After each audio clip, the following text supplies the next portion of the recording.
Bom, vamos passando aqui para apresentar. Deixa eu só ver aqui. Agora se apresentando, eu fiz um scrapper uma vez. Beleza, Lucas. Iniciando aqui a apresentação, meu nome é Shirley, eu trabalho na TW já tem um tempo, e na área de tecnologia há mais ou menos 7 anos, na área de dados focado nos últimos 3 anos.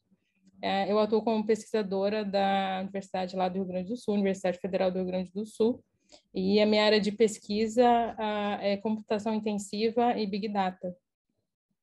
João? Bom, então, gente, prazer. Boa noite, eu sou o João. Eu também trabalho como engenheiro de dados na Totox faz quase um ano já, né? Mas já trabalho na área de dados faz 13, na área de tecnologia também faz uns 7, 8, parecido com a Chile. Eu já venho estudando há algum tempo TCC e agora um MBA na USP em dados. E é isso, gente. Estamos aí para compartilhar com vocês umas coisas bem legais. Como a gente tem bastante dev aqui, se vocês quiserem ir dando opinião para a gente ir trocando aqui ideias, fiquem à vontade, tá? Essa aqui é a nossa agenda de hoje. A gente pretende ter um hands-on. João, o pessoal tem alguma configuração? A gente mandou para eles alguma configuração de configurar ambiente, Jupyter, essas coisas ou não? Não Beleza. mandou. Show. Mas assim, gente, a gente vai usar o hands-on vai ser muito para a gente mostrar para vocês, tá? Algumas alternativas de implementação. A gente vai utilizar o Jupyter. Quem tiver já souber do que a gente está falando pode usar, mas quem não quiser também simplesmente implementar em Python ali no console e rodar também funciona, tá? Tá, então vamos lá. A gente vai começar falando um pouquinho sobre. A gente vai dividir a apresentação em mais ou menos 2 etapas. A primeira, a gente vai falar um pouquinho sobre a definição de extração de dados e depois a técnica de web crawler. Passando aqui no primeiro slideshow. Bom, então, basicamente, gente, assim, aqui nessa apresentação a gente vai se ater muito à parte da extração, né? E aí, basicamente, a definição de extração é que a gente conseguir capturar o dado de alguma origem, seja lá qual for a origem, a gente tem muito por padrão pensar em bancos de dados, né? Mas origem pode ser qualquer origem, uma música, uma imagem, qualquer coisa é dado, né? E fazer isso, alguma coisa com esse dado, né? A extração, ela basicamente está como o primeiro passo que a gente executa dentro daquele processo que a gente ouve falar com alguma constante dentro da área de dados, que é o ETL. Então, a gente vai estar trabalhando no E do ETL.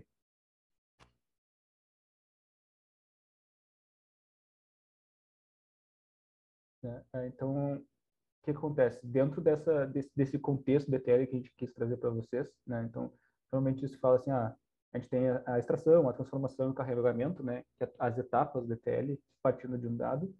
E hoje o que a gente vai se ater muito nessa apresentação é discutir o que é essa extração e os próximos passos ficam para as talks dos próximos dias, tá? A gente vai ficar basicamente dentro desse primeiro passo do processo.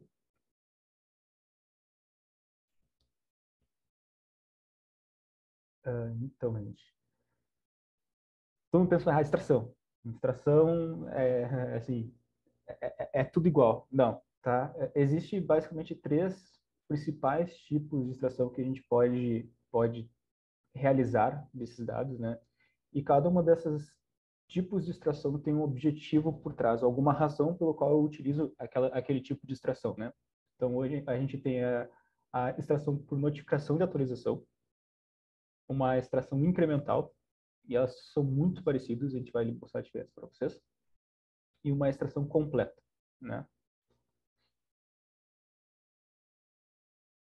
Basicamente, a extração por notificação de atualização, ela é meio que, assim, quando tem atualizou um aplicativo no celular, assim, e aí tu vai lá e atualiza o aplicativo. Então, basicamente é como funciona a extração por atualização, por notificação de atualização. Então, de alguma maneira, na origem, esse dado, ou enfim, notifica o extrator de, olha, eu tenho alguma coisa nova aqui dentro. Tem alguma nova informação, ou uma nova informação, alguma informação foi atualizada, e aí tu pode vir aqui buscar essa informação e levar para onde tu quiser, né? Basicamente é isso. A extração incremental, que é a segunda extração, é aquela que ela funciona de em diferentes cenários. Assim. Tu vai extraindo a informação da tua origem em partes. Seja porque os dados que tu tem na tua origem são muito grandes, tu precisa particionar. Vamos lá, sei lá. Preciso pegar o dado dos últimos 10 anos. Tu não vai trazer isso de uma vez só. Não vai ter espaço para isso. Né? Tu vai particionar essas extrações. Seja porque teu dado não tem, tua origem não tem um sistema de notificação, mas teu dado é atualizado de alguma maneira e tu consegue ir lá e ver, por exemplo, quando é que foi inserida a última informação, a última atualização, então tu vai pegando em partes, lá, uma vez por dia, uma vez por mês, né? E por fim, o último modelo de extração é o modelo de extração completa. E aí, para quem já lidou com banco de dados, o famoso dump, basicamente, né? Mas é uma maneira mais sistematizada de fazer o dump, né? Que é onde eu vou lá, eu tenho um dado que ele não muda muito. Ele foi criado uma vez, sabe? Um dado de configuração, um dado de um cadastro que não é atualizado com toda frequência. Eu vou lá, faço essa extração completa desse dado de uma vez só e levo para onde eu quiser e faço o que eu quiser com ele.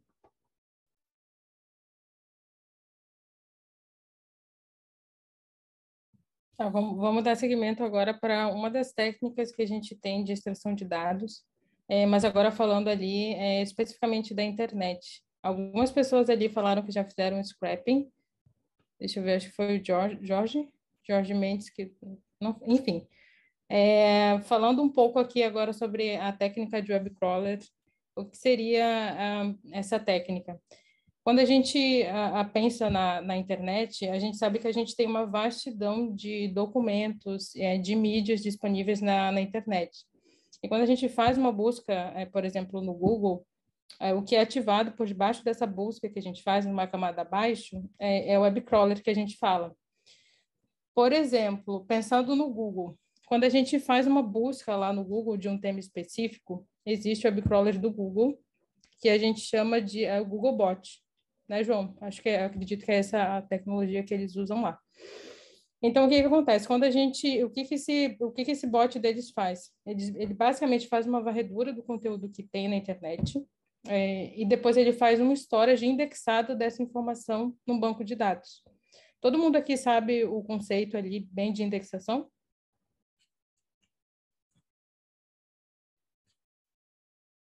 Pode mandar no chat ali, só para saber se a gente se aprofunda um pouco ou não. Beleza, Gustavo mandou que sim. Então, basicamente, fazendo um depara, que a gente pode pensar, por exemplo, numa biblioteca, o papel de indexação seria mais ou menos tu ler o título de cada livro, tu lê a introdução, pelo menos, de cada livro, e tu vai lá e faz a categorização desse livro na tua estante de acordo com o tema. Então, quando tu pensa no webcrawler, é basicamente isso que ele vai fazer. Ele vai fazer uma varredura na internet. Ele vai ler, por exemplo, o título de cada site e um conteúdo ali inicial para entender do que se trata aquele site. Depois ele vai fazer uma categorização e armazenar essa informação no banco de dados. Então, quando eu fizer uma pesquisa relacionada, por exemplo, a roupas, sempre que as palavras-chave que eu colocar ali, dependendo de como o webcrawler foi desenvolvido, ele vai fazer a busca dessa minha informação no banco de dados. Então, para o problema que a gente tem hoje em dia da MSF, a gente consegue ver que essa é uma técnica que ela vai trazer muito benefício para quem conseguir implementar essa técnica, e a gente já consegue ver que ela tem aí alguns desafios para fazer a implementação dela. Uma delas é vocês definirem, por exemplo, quais são as palavras-chave, o que é relevante, o que vocês vão buscar num site que vai ser relevante para o negócio da MSF, o que não é tão relevante que vocês podem colocar numa categoria de prioridade 1, por exemplo, o que ficaria na categoria 0, por exemplo, o que vocês querem buscar, baseado na pesquisa que a pessoa fez. Então, tudo isso vai entrar nas regras e nas políticas do webcrawler de vocês. Então, passando aqui para a próxima tela, eu coloquei aqui um exemplo de uma busca que eu fiz do tema que a gente está falando aqui, de web crawler. Vocês podem ver que retornou aqui algo em torno de 151 milhões de registros em 44 segundos. Isso é muito registro, isso é muita informação que foi buscada na internet em menos de 1 minuto. E a gente só consegue fazer isso por causa do trabalho desses bots aí que fazem previamente a indexação para a gente. Isso não quer dizer que na minha primeira página do Google demorou 44 segundos para aparecer esse resultado, né? Desconsiderando aí problemas na internet. Mas a minha primeira página, ela teve um resultado instantâneo, em segundos. Então, em segundos, eu já consegui os resultados mais relevantes para esse meu tema de web crawler. E aí eu tenho a paginação que é feita no Google, que eu consegui retornar essa quantidade de 151 milhões de resultados em menos de 1 minuto. Então, se vocês optarem por utilizar essa técnica, vocês têm que pensar mais ou menos em conseguir fazer uma indexação boa, que vocês consigam trazer resultado rápido e de forma acurada. Passando aqui para o próximo slide, a gente vai falar um pouquinho agora já na estratégia de implementação. Quer falar um pouquinho das quantidades, João? Claro, claro. Então, gente, aí vocês devem estar pensando assim, o João e o falaram um monte de coisa, falaram toda a conceituação por trás. Tá, mas aí como é que a gente bota isso em prática? Porque é o que a gente quer, a nossa ideia de trazer um pouco aqui para vocês, tá? Por que é importante toda essa teoria assim que a gente trouxe para vocês, tá? Porque tem muita ferramenta que faz coisas diferentes, e a gente tem muita fonte de dados. Então, assim, vamos lá. Hoje a gente tem fonte de dados, a gente tem bancos de dados, N deles, seja SQL, não SQL, arquivo, seja CSV, JSON, arquivo de texto, rede social tá aí para fornecer informação, os próprios repositórios, o próprio Open Data ali, trazendo uma quantidade de informações muito grande. E ao mesmo tempo, cada ferramenta, claro, tem algumas ferramentas que conseguem acessar mais um tipo de fonte de dados, né? Mas normalmente tu consegue combinar ferramentas e fazer com que tu consiga acessar todos esses dados utilizando algumas específicas ou mais de uma delas, né? E aí é importante sempre entender qual o dado que tu quer acessar para saber qual ferramenta escolher e como fazer isso, né? Então aqui a gente tem alguma, por exemplo, o SquarePy, o Selenium, o Requests e o Beautiful Soup, que são algumas ferramentas para fazer desde uma simples trazer o dado para dentro até fazer o scraping, fazer a conexão com alguma API, né? Responder aqui, aproveitar aqui que o Uhum. João finalizou ali, perguntaram ali qual a frequência de atualização. Todos os dias a gente tem conteúdo na internet que é removido e é inserido. Então, para vocês terem um banco de dados indexado, atualizado, o importante é que vocês consigam manter uma frequência boa.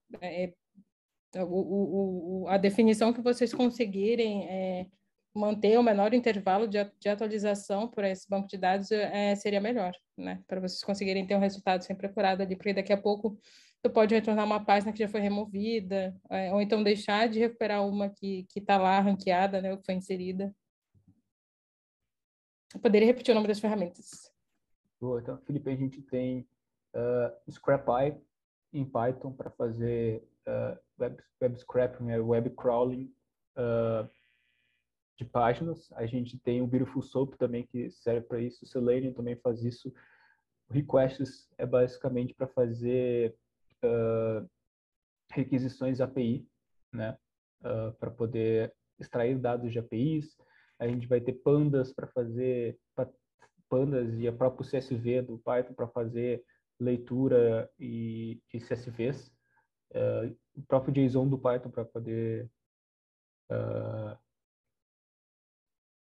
extrações de dados de JSON, né? E os conectores básicos, conexões básicas com banco de dados via. Aí a gente vai ter que falar se a gente vai estar vai estar acessando um MySQL, MySQLite, um Oracle para fazer usando os conectores, os drive conectores dos bancos de dados para poder extrair as informações de lá, ou até, por exemplo, em Python, se fosse a vontade de usar uma API de abstração para acessar o banco de dados, poderia usar o SQL Alchemy, por exemplo, para acessar o banco de dados. Mas a gente quer mostrar um pouco na prática para vocês e aí trazer essa discussão também um pouco de você para mostrar como é que pode ser feito e aí ouvir um pouco de vocês também, até um pouco talvez até dúvidas técnicas de como vocês estão pensando, que origem vocês estão e que ferramentas, que coisas a gente poderiam utilizar, se faz sentido, se vocês não têm ideia de que ferramentas vocês podem utilizar e como fazer, tá? Certo, vou falar só um pouquinho agora sobre o Open Data. O Open Data, gente, é uma fonte de dados muito boa para vocês fazerem extração. Open Data é um movimento que existe para, principalmente, governos e instituições de interesse público disponibilizarem, abrirem seus dados, para que tenha uma transparência maior para a gente aqui, para a população, e que também para pesquisadores, desenvolvedores, para que eles consigam fazer algum uso desse dado, desenvolver algum aplicativo, alguma coisa do tipo. Então, baseado nesse movimento de Open Data, existem aí vários países e várias instituições que estão abrindo seus dados e, para isso, elas estão criando seus portais de dados abertos. A gente tem, vocês podem colocar aí no Google, Portal de Dados Abertos do Brasil, vocês vão ver lá um monte de informação e de dataset. Esses lugares são bons para vocês procurarem dados e irem atrás das informações que vocês acham relevante. O importante é que, como isso é um movimento global, existe uma padronização para acessar, existe, né, uma convenção, é sugerido que quem vai abrir o seu dado, expor o seu dado, use o SECAM, a API do SECAM. Isso quer dizer que todos os portais que vocês encontrarem por aí no mundo que utilizarem SECAM, vocês podem utilizar o mesmo padrão de extração de dados para um. O que servir para um vai servir para os outros. Isso quer dizer, se tu quiser imprimir a lista de grupos de temas do Portal Brasileiro de Dados Abertos, ele usa SECAM, tu vai usar um endpoint. Se tu aplicar esse mesmo endpoint, mudando, claro, o URL para o portal dos Estados Unidos de Dados Abertos, tu vai conseguir extrair essa mesma informação com esse mesmo endpoint. Então, procurem aí no Google, façam as buscas de vocês dos portais que têm de dados abertos. Não são só países. Eu acho que aqui no Brasil o IBGE tem, o Ministério da Educação tem. Enfim, tem várias instituições que têm, procurem uma relacionada e as relacionadas a esse desafio proposto da MSF, façam a extração e uma vez que vocês encontrarem mais de um, apliquem a técnica, o endpoint que vocês encontraram nesses diferentes, e vocês vão ter muitos dados aí para fazer análise, enfim. Essa era a dica para o Open Data. Acho que agora é hands-on. Vamos lá, Ju? A gente agradece esse primeiro tempo de vocês aí de nos ouvir. Isso aí, Chile responde ali. Tem um K no meio aí, em algum lugar, né?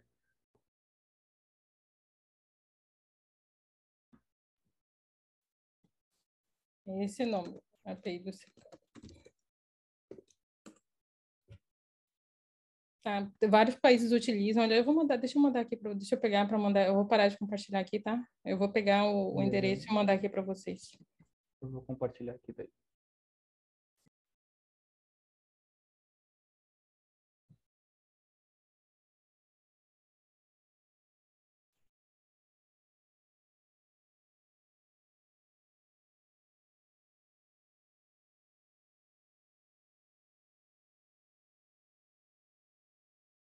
Bora lá.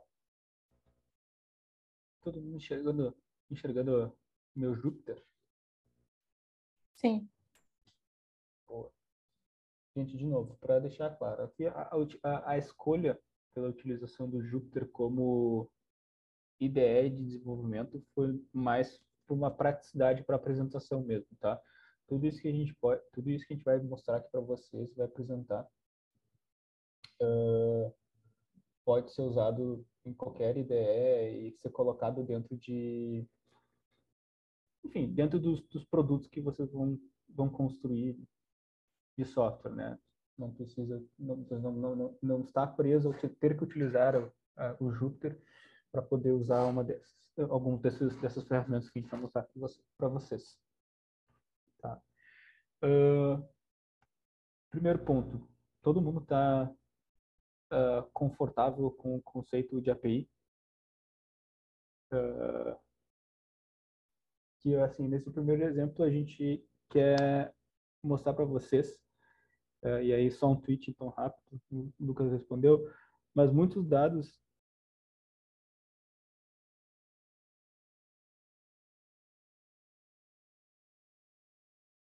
Tira, me dá uma mão ali que daí vai respondendo, por favor. Eu estou respondendo ali de cima ainda, mas tá, Tá, pode deixar, toca aí que eu vou tá, responder aqui no chat. tá, beleza, obrigado. Então, muitos dados hoje em dia não, assim, como existe o Open Data ali que disponibiliza muitos dados, muitos lugares ainda disponibilizam dados em formato CSV, né? Mas muitos lugares já estão disponibilizando seus dados via API. Por exemplo, vou precisar extrair dados de uma rede social, lá, Facebook, Twitter, qualquer um desses. Você não vai conseguir baixar um CSV com, sabe, os últimos tweets, ou talvez até consiga, mas não faz muito sentido isso para uma criação de um produto, né? Teria que achar alguma maneira de automatizar isso. E isso é muito feito através de APIs, onde o pessoal disponibiliza uma URL, onde tu consulta essa URL e essas informações são disponibilizadas através de algum formato, né? Então é basicamente isso que a gente quer mostrar nesse primeiro momento para vocês, que é utilizando a biblioteca chamada requests no Python. E, gente, a gente está fazendo no Python porque hoje, assim, a gente entende que existam outras linguagens que possam ser utilizadas para a construção de fluxos de dados, produtos de dados, mas hoje a Python é uma das mais utilizadas. Então, por isso que a gente utilizou essa linguagem, tá? Utilizando a biblioteca requests do Python, tá? A gente consegue criar requisições para endereços URL, né? E retornar esses dados. Aqui a gente está utilizando uma API pública que ela gera usuários aleatórios, né? Só para um quesito de exemplo, pela questão da praticidade. Então a gente sempre tem que importar, né, a biblioteca a ser utilizada. Aqui a gente está fazendo o request para esse endereço dessa URL aqui e salvando ela numa variável de response. E aí, só para vocês terem uma ideia, hoje, como quando tu tenta visualizar, né, o retorno que está salvo dentro da variável de response, não é um retorno muito amigável, pensando assim, para poder se trabalhar com dados, né? É um monte de informação e está em formato bitstream, né? Então, seria bom que a gente facilitasse um pouco mais esse trabalho para, poxa, eu preciso pegar um dado que está aqui no meio, como é que nós vamos fazer, né? Então, a própria biblioteca provê uma maneira de converter esses dados para um arquivo JSON, né? Um formato de armazenamento desses dados, né? Então já fica uma maneira muito mais prática de ler. E aí, então aqui a gente consegue enxergar o resultado, né? Ele salva em um dicionário em Python. Ele salva o resultado dentro de um dicionário onde tu pode acessar todas essas informações ou iterando sobre essas informações. Silva, eu te diria que quase todas, tá? Assim, que eu posso dizer que eu tenho certeza Node, que eu já nunca fiz, eu só fiz em Python, mas Node eu já li sobre a criação, Java e R, tá? Mas acredito que quase toda linguagem tem algum pacote para fazer scraper ou crawler, tá? Às vezes a linguagem pode não ter o pacote pronto, mas ele disponibiliza recursos no qual tu consegue criar tua aplicação final.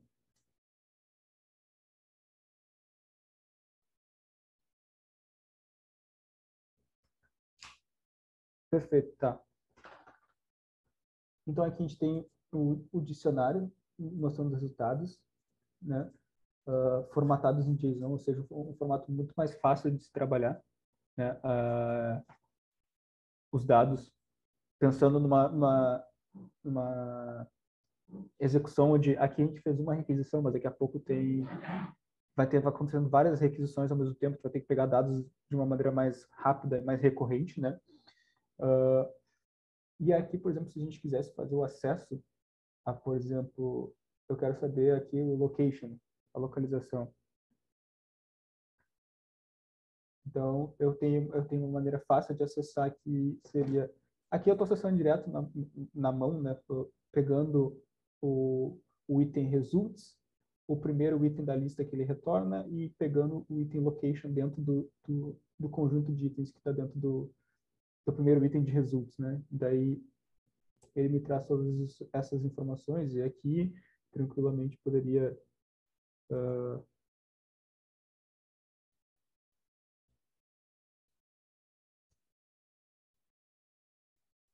acessar o item city, Ô, né? João, Pode falar, Cláudio. posso interromper um pouquinho? Claro.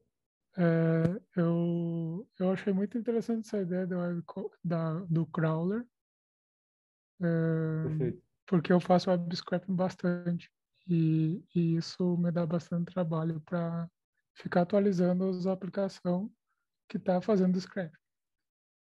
Tá, esse é um outro ponto, mas agora eu queria saber assim, tu poderia me dizer ah, quando eu escrevi ali, mas eu vou falar agora, aproveitar que está Uhum. aberto. Uhum. Ah, quando que tu tá fazendo um web crawler e quando tá fazendo um scrap. Aí, por exemplo, tu começou, né? Ele tá fazendo só uma requisição. Uhum. Isso já é um scrap, Perfeito. ou não? Né? Isso porque tem um objetivo específico. Eu não estou ainda extraindo dados de uma página em específico. Não Você tá estou não, não, não, consultando não tô indexando nada, porque o scrapping isso, seria não tá? basicamente fazer a extração, né? Aqui eu não estou Aham. indexando nada, aqui eu não estou extraindo, não estou olhando Tu para a vai chegar página nem nisso nada. hoje. Vou chegar. Já Tá, tá então eu acompanho você, tá? perfeito. Aqui, quando chegar Obrigado. no web page aqui, quando a gente chega no crawler. Beleza, eu acompanho você. Obrigado. Obrigado, Chile. Nada. Valeu. Tá? Então, dessa maneira aí aqui, a gente podia pegar quantos e daqui a pouco, assim, ah, transformar esses objetos. E aí, assim, gente, a gente não está avançando porque aqui a gente está na parte de extração, tá? Então, aqui eu acabei de extrair, de uma maneira muito simplista, é óbvio, mas acabei de extrair o dado de um arquivo JSON. Ah, João, o que que dá para fazer isso? Gente, sei lá, poderia separar e botar esses dois campos, esse campo que é uma string em duas partes, em dois campos diferentes dentro do banco de dados, sei lá, poderia traduzir se usasse uma API de tradução, sei lá, poderia fazer um monte de coisa aqui e poderia salvar onde eu quisesse, tá? A gente está aqui no contexto de extrair por enquanto os dados. Beleza? Todo mundo bem? Vamos para o próximo?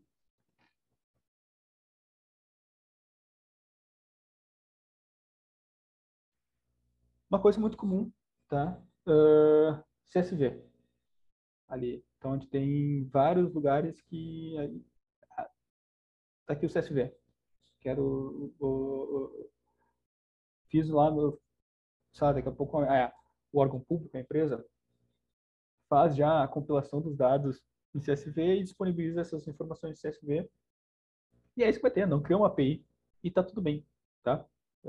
É possível também a gente extrair esses dados deste CSV. Diferente do caso anterior, que a gente utilizou só o request, já, a gente usou ali por baixo dos panos a API do JSON, que é nativo do Python, né? Não precisa importar nem nada. Aqui a gente tem que usar duas APIs, sendo a do CSV, desculpa, duas bibliotecas, sendo a biblioteca do CSV, também nativa do Python, não precisa importar, nem instalar, nem nada. E o famoso Pandas, que quem já trabalhou com dados em Python já deve ter ouvido falar alguma vez em Pandas. Ou, né? Ou quem está entrando para a área de dados, mesmo que não seja em Python, já ouviu falar o Pandas. Tá? O Pandas é o melhor amigo de qualquer pessoa que trabalha com dados. De uma maneira geral, assim, ele é constantemente utilizado. Tá? Quais são as duas opções? Tá? Aqui, qual é a diferença? Ah, João, qual é a diferença de usar o Pandas e usar o CSV? Tá? O Pandas, ele é mais moderno, ele está muito mais ligado à questão de trabalhos de ciência de dados, de exploração de dados. Tá? Então, ele já vai fazer uma conversão, e vocês vão ver ali adiante, ele já vai transformar o dado que for ler em CSV num data frame, numa estrutura para ser trabalhada dentro do teu código. Já o CSV, por si só, ele vai te trazer os dados com uma leitura mais dinâmica, tá? Ah, João, tem melhor, tem pior? Não, tá? De novo, qual se adapta melhor à realidade que tu precisa utilizar, desenvolver naquele momento, tá? Porque pode ser extremamente prático tu só ler e pegar alguma informação ali no meio do caminho, ou tu subir um data frame, mas pode te complicar porque tu vai ter que trabalhar em cima de data frame, do formato de salvamento, né, de tabela temporária dentro do Python. Então, assim, não tem melhor nem pior. Tem aquele que se encaixa melhor na solução que tu precisa. Tá? Aqui, basicamente, a gente está lendo um arquivo aleatório que eu peguei no CSV aí na internet, né? Estou lendo as linhas, contando, informando quais são as colunas que eu tenho dentro do meu CSV, quantas linhas eu estou verificando as primeiras 15 linhas, tá? E printando as informações que estão dentro, ou seja, eu estou olhando para a primeira coluna, a segunda coluna e a terceira coluna. Primeiro ponto do CSV que é importante você saber. E aí é com o caso do Jupyter, mas é importante se cuidar para isso. A gente teve que limitar para 15, porque se fosse mais que 15, ele não conseguiria fazer o output da informação, informar na saída, mostrar na saída o dado. Tá? Então, por ser uma coisa mais de trabalho manual, e se precisar estar visualizando o CSV, eles têm algumas restrições que é importante ser cuidadas, tá? Para não dar problema. Deixa eu mostrar aqui para vocês. Então, aqui, ó, ele está mostrando o nome de todas as colunas que eu tenho, que eu tenho no meu CSV, né? E aí está mostrando, por exemplo, o ID, a data e a segunda data que estão dentro do arquivo. Tá? Eu poderia printar todos aqui, mas é um exemplo. E eu estava iterando sobre cada uma das linhas e pegando as informações baseado no index da informação. Não tem nada a ver com o index do Crowd. Nós vamos chegar lá. E dizendo que processou as 15 linhas. Nós vamos ler o mesmo CSV, então essa informação foi toda trabalhada, porque ele não tem perfeito, boa, assim, eu faço convite ainda hoje, a gente disponibiliza para vocês podem usar como exemplo, tá? Essa informação, por não ter uma ferramenta só de leitura, I/O, né, ele não tem uma visualização tão prática, tá?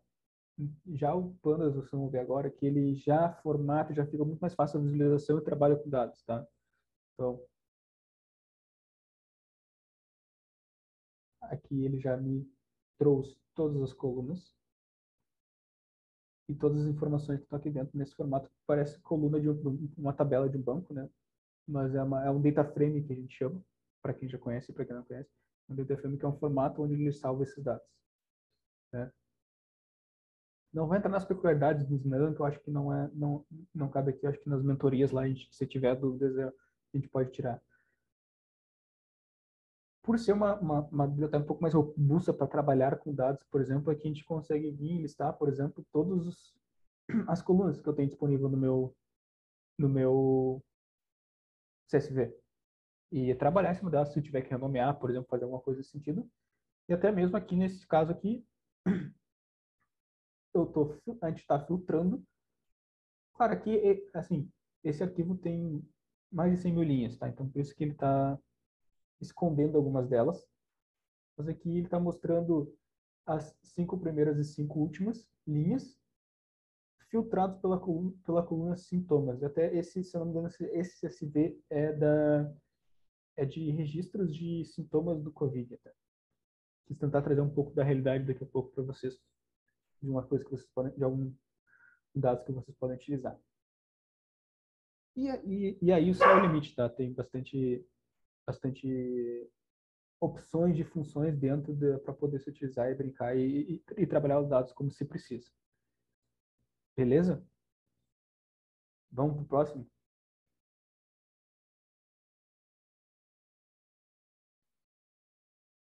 Base de dados.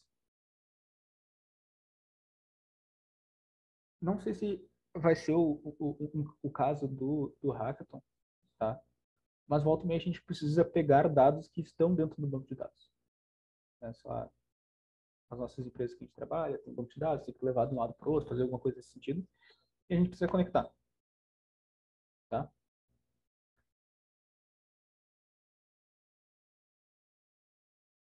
Existe uma maneira mais abstrata que é utilizando o tal do ORM, tá? Para poder abstrair um pouco essa questão de conexão com banco de dados e tal. Mas aqui a gente quer mostrar como é que vocês realmente fariam uma conexão com o banco de dados se precisasse, se fosse necessário acessar um Oracle, um SQL, um Postgres, sei lá, até um próprio MongoDB, se fosse um SQL para poder acessar, né? Então aqui a gente utilizou, a gente tem um banquinho de dados teste DB, é um banco de dados SQLite, que é um banco de dados basicamente orientado a texto, ele salva um monte de texto lá dentro, tu acessa essas informações lá, tá? Também já vem nativo do Python para se utilizar, mas, por exemplo, aqui embaixo, depois a gente vai chegar, a gente tem instalado um conector MySQL para poder conectar num banco MySQL, se fosse o caso. Aqui, para o conector do SQLite, a gente simplesmente precisa passar o nome do banco, ou aqui passar as credenciais se tivesse usuário, senha e tal, né? Para criar a conexão com o banco de dados, para que eu consiga acessar lá. Isso, perfeito, Felipe, JupyterLab. Mas pode ser o notebook também, tá, gente? Não tem, aqui não tem restrição. Qualquer um dos dois serve. E Visual Studio Code, Sublime, o que quiserem usar, qualquer um desses códigos roda em qualquer lugar. A diferença é que a gente está executando de modo mais dinâmico e se fosse por outra ideia, teria que executar na mão ali via console, tá?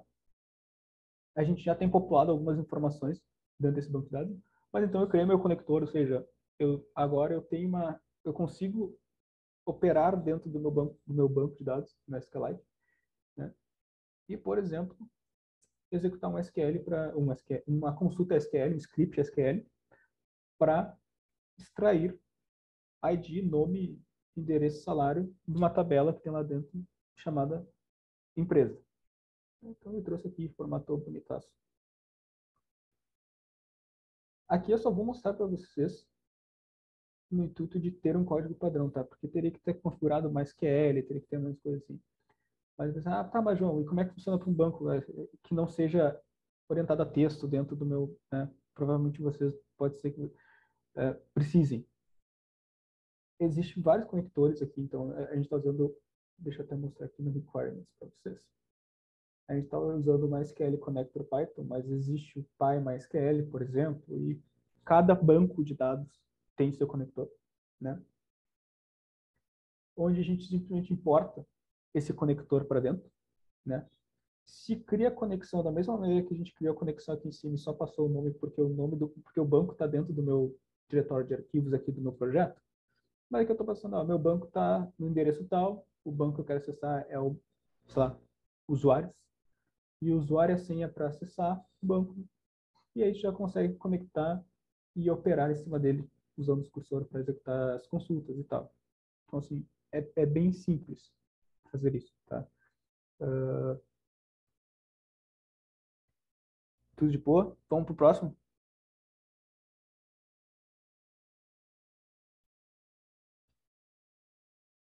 Agora ali que o Felipe tinha comentado, gente, e é pro Claudio que perguntou, simplifiquei muito, tá? Os conceitos que a Shirley trouxe são coisas a gente teria que fazer, seria muito complexo fazer toda a indexação, mas a gente começou a fazer um início disso e para tentar mostrar para vocês como é que funcionaria o processo aquele de indexar e pegar as informações de sites e tal, tá? Que é usando a combinação. Então vocês lembram que lá na frente a gente usou o requests para fazer uma requisição de API, né? E agora a gente complementou o esse nosso escopo aqui agora de trabalho com a biblioteca Beautiful Soaps. A biblioteca Beautiful Soaps é uma biblioteca de interpretação. Valeu, Felipe. É a nossa ideia, né, Chile? Tentar ajudar vocês a, nos próximos dias, matutar aí e conseguir bolar soluções de vocês para o próximo final de semana. Então, a nossa ideia aqui é usar a biblioteca do Beautiful Soaps, que é um interpretador, basicamente, de HTML, tá? Para fazer um pouco desse trabalho, né? Eu teria que ter uma parte um indexador por baixo dos panos. O Beautiful Soap ele não é tão complexo, tá? Se vocês forem buscar ali, por exemplo, a gente botou aqui, a gente não quis utilizar o SquarePy, que é uma solução um pouco mais robusta, que ela já tem por baixo dos panos toda essa questão de indexação, tá? Mas ele é ele é um projeto por si só, tá? Mas ele é bem legal. Se tiverem dúvidas, podem perguntar pra gente. E, enfim, nós vamos estar... Eu vou estar de mentoria aí no final de semana, então quem precisar a gente troca uma ideia, tá? Mas a gente trouxe aqui para simplificar, porque como a gente tinha essa 1 hora aqui, para contextualizar. Só me dê um segundo aqui, só um pouquinho.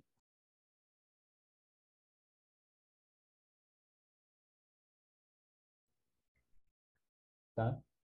E o que a gente faz aqui, tá? A gente utiliza o requests para olhar para a página que a gente precisa, pegar o HTML, e o Beautiful Soaps para fazer toda aquela interpretação, e poderia fazer a indexação ali que a Shirley comentou para poder facilitar as buscas, né? Então, de novo, se vocês repararem, eu vou voltar aqui, da mesma maneira que eu estava requisitando uma API, agora eu estou requisitando uma página web, tá? Que é a página Codes to Scrape, tá? E estou salvando ela numa variável. Aí você vai dizer, tá, mas João, o que tem aqui dentro? Porque não é uma API, o que tem de informação aí dentro? Vamos lá, vamos ver.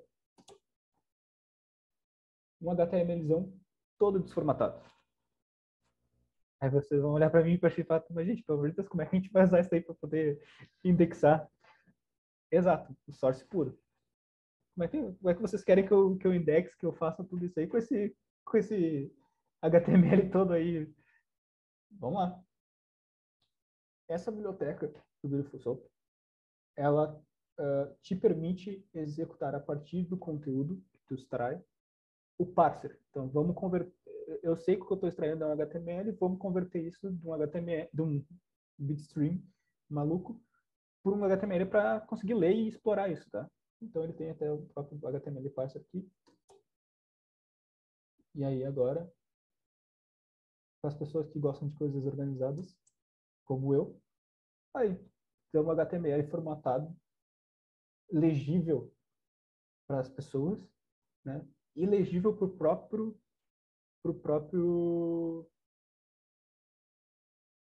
SOAP.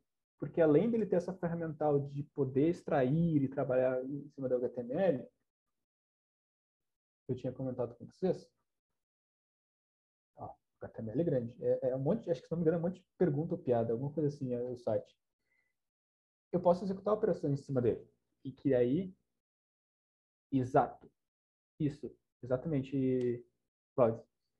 E aí, eu posso pegar e ir trabalhando em cima das tags, utilizando ali eu esqueci o nome o Doom, acho que é o Doom, se não me engano, do HTML, para ir buscando textos e conteúdos dentro dele que eu preciso, seja para indexar, para poder fazer alguma coisa para busca de informações, né? Então, por exemplo, aqui eu estou procurando, eu estou pedindo para ele, cara, ó, busca todas as tags P que tu tem, me traz a primeira e me dá o texto que tem dentro dela.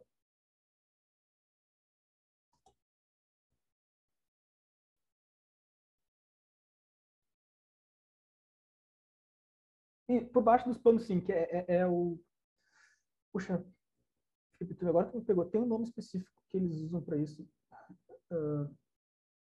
Eu não vou... Se eu não lembrar até o final, me pinga algum dia aí, me chama algum dia que eu te mostro. Mas ele tem como se fosse um interpretador do Doom para poder achar as tags, enfim, e iterar por cima, assim, né? Porque ele não faz uma leitura string aqui dentro, né?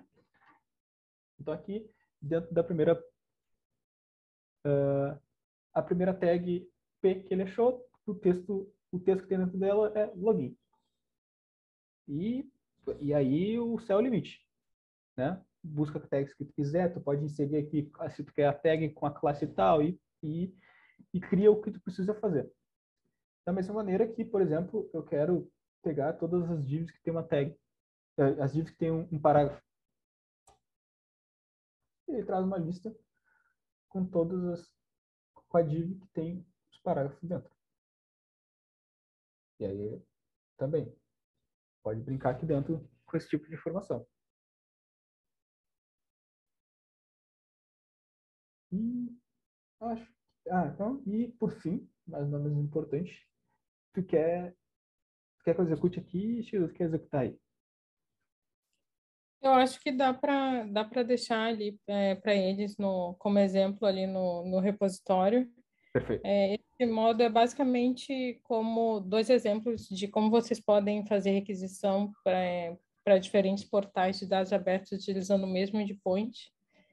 Mas antes é bom que vocês fechem assim o escopo de vocês, entendam que dado vocês vão pesquisar e até quão fundo vocês querem ir, porque o primeiro nível é grupo, depois tu entra em grupo tem dataset, depois tem formato do dataset, o último período que o dataset foi atualizado. Então é importante vocês entenderem qual é a anatomia do dado que vocês querem pesquisar aí para a solução que vocês vão propor para a MSF. Todas essas informações estão disponíveis dentro do portal de dados abertos. Quando vocês entrarem, por exemplo, ali no da cultura, lazer e esporte, lá dentro vocês vão achar um conjunto de tags que vai estar associado a cada dataset. Então, utilizando a API do Secam, vocês podem ir direto nessa subtag. Depois que vocês conseguirem acessar lá, vai listar para vocês todos os datasets que tem. Vocês podem dizer, eu só quero JSON, eu só quero CSV, eu só quero XML. Mas é importante, como vocês vão lidar com uma quantidade muito grande de dados, que vocês definam o escopo do dado que vocês querem. O que vocês querem acessando o Portal Brasileiro de Dados Abertos? Qual é o subtópico? Qual é o assunto que vocês vão procurar lá dentro?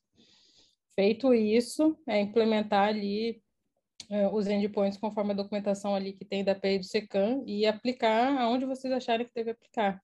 Quer entender como está funcionando tal assunto no Brasil? Utilize o endpoint. Quer entender como é que está funcionando em Portugal? Vê lá se eles estão usando o portal de dados abertos, vê se estão usando o Secam para vocês conseguirem utilizar o mesmo padrão. Acessa lá. Então, é basicamente o exemplo que a gente está rodando nesse notebook. Ele já está comitado lá no repositório do Git que a gente colocou ali. O João deve subir esses outros que ele falou para vocês lá também. E é isso, a gente está a 4 minutos de terminar. Prometo, gente. Prometo Não sei se você tem para pergunta. subir. A gente deixa aberto. A gente vai estar disponível no final de semana. Não só eu, João, mas como outro pessoal do time de data da TW. Então, pensem bem na solução de vocês, definam bem o escopo do que vocês querem fazer.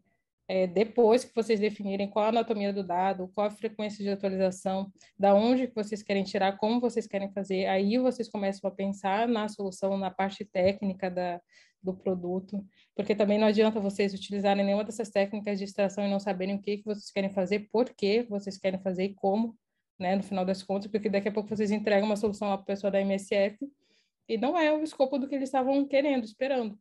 Então, pensem bem nisso e sábado a gente vai estar aí para ajudar vocês se vocês precisarem. Poxa.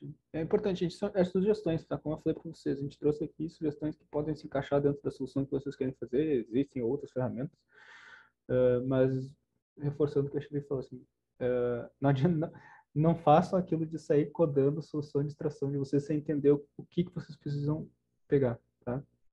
E deixamos aberto aqui para vocês 3, 5 minutinhos, quem tiver dúvidas. É importante só relembrar 3 coisas que a gente já viu acontecendo aqui durante a semana, que a gente vê assim, né? A gente vê no final do dia lá, quando a gente sai do nosso horário de trabalho. Foi falado lá no sábado, a Grazi falou para a gente da importância de vocês pensarem, ainda que seja o MVP, a solução de vocês com acessibilidade, com inclusão. Então, pensem com essas features nos produtos de vocês. E ética, claro, vocês estão fazendo scrapping aí, vocês estão acessando sites proprietários de outras pessoas, dados de outras pessoas, então se preocupem com isso. Se preocupem em utilizar o TechRadar lá, que o Maeda mandou para vocês. Tem um motivo de ter especificado aquelas tecnologias lá, é uma comunidade maior, com um suporte maior, então considerem usar lá também. E é isso, gente. Sábado a gente vê, sábado e domingo a gente está aí. Quem tiver perguntas, curiosidades, já tava matutando alguma solução e viu agora o que a gente apresentou e falou, mas Está devendo a indexação. A gente pode fazer uns exemplos, pegar uns exemplos ali e trazer sábado para vocês. Daí vocês procuram a gente no sábado. Ou eu, o João, nós dois. Sábado e domingo, que a gente vai estar se revezando. Mas não esqueçam, gente, por favor, eu sei que todo mundo é técnico aqui, tá? Mas se lembrem de primeiro pensar na solução que vocês querem fazer, fechem o escopo, porque a gente sabe que a gente tem uma imensidão de dados aí disponível na internet, e só depois vocês façam aí, pensem qual técnica vocês vão aplicar, se vai ser scrapping, scrap com crawling, se não vai ser isso, se vai ser outra coisa, enfim, a gente vai estar disponível aí, a gente vai trazer um exemplo de indexação para vocês, então, no final de semana. Em 1 minuto aí, deixa eu atrapalhar de novo. João, muito obrigado aí. Shirley também, muito obrigado. Eu acompanhei aí, curiosamente, cada passo. E aí, eu achei muito legal. Tu faz umas coisas diferentes que eu faço, João. Eu já faço uns 2, 3 bots web scraping para vendas e coisa. E aí eu sempre faço da maneira mais comprida, né? E daí tu apresentou umas atualizações, uma versão bem mais simplificada aí, que vai ajudar a reduzir o tamanho do meu código e também ficar gerando muito lixo, né, nos bancos de dados. Esse Beautiful Soup aí é muito bom, ele é muito bom mesmo. E a palestra de vocês também foi muito boa. Era só isso que eu queria dizer. Muito obrigado aí a vocês. Boa noite. Obrigada, gente. Obrigada pelo feedback.